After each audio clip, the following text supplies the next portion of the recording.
सुबह सपा के राष्ट्रीय अध्यक्ष ओम प्रकाश राजभर आज पार्टी के राष्ट्रीय महासचिव कालूराम प्रजापति की मां के निधन पर श्रद्धांजलि देने जालौन पहुंचे, जहां पहले चरण के मतदान पर पत्रकारों से की बातचीत। भाई कालूराम प्रजापति जी, उनकी माता जी का देहांत हो गया है। वही शोक संवेदना के लिए हम चल करके आए। आज प्रथम फेज की जो है वोटिंग जारी है, क्या लगता है इंडिया गठबंधन आगे है या एनडीए गठबंधन, किस तरीके से?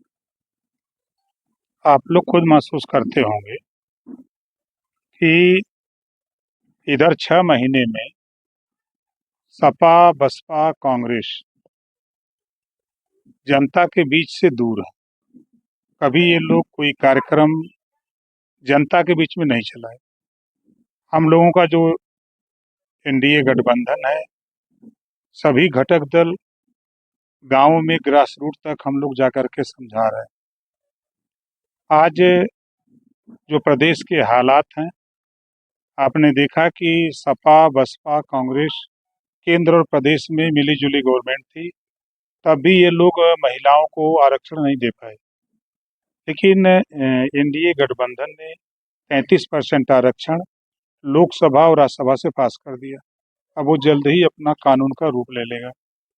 दूसरी चीज, इसी प्रदेश में कांग्रेस और सपा की सरकारें जब हुआ करती थी तो दंगे होते थे, कर्फ्यू लगते थे।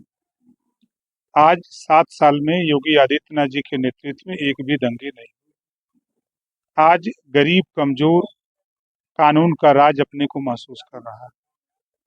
जो जनता को चाहिए स्वास्थ्य के संबंध में, आयुष्मान कार्ड 5 लाख रुपए इलाज के लिए मिल रहा है। हम लोग स्वतः विवेकाधीन कोष से गरीबों के इलाज के लिए रुपया दे रहे हैं। मुख्यमंत्री के द्वारा चलाई गई स्कीम, उसके द्वारा इलाज के लिए पैसे दिए जा रहे हैं। तो जो गरीबों के लिए प्रयास हो रहा है, आगे कल एक साथी ने सवाल मुझसे किया, मैं कल सुल्तानपुर में था, कि माननीय प्रधानमंत्री नरेंद्र मोदी जी बनेंगे तो आगे क्या करेंगे। हमने कहा कि सबसे पहला काम 5 साल के अंदर घरेलू बिजली का बिल 5 साल के अंदर माफ हो जाएगा, किसी को देना नहीं पड़ेगा। ये काम 5 साल के अंदर होगा। रोजगार परक शिक्षा कक्षा 6 से तकनीकी शिक्षा लागू होगी।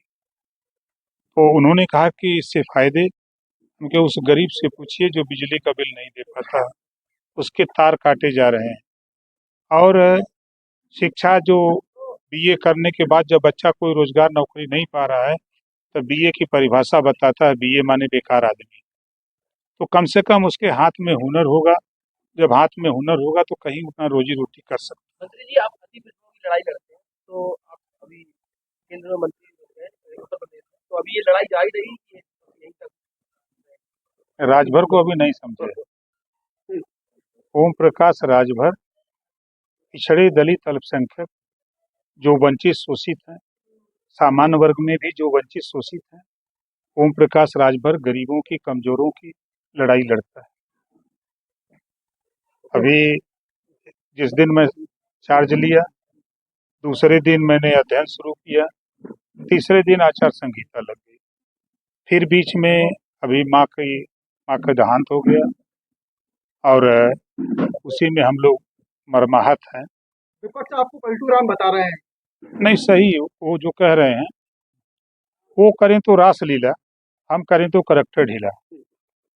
सपा गठबंधन करती है बसपा से, सपा गठबंधन करती है कांग्रेस से, सपा 2-2 बार बसपा से, 2-2 बार कांग्रेस से, सपा गठबंधन करती है निषाद पार्टी से, सपा गठबंधन करती है भारतीय समाज पार्टी से। तब वो पलटू राम नहीं लगते हैं।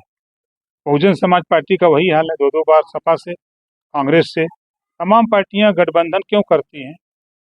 जो गरीब कमजोर जिसकी लड़ाई लड़ते हैं, उसकी बात थाने पर, तहसील पर, ब्लॉक पर सत्ता में रह करके ही मदद की जा सकती है।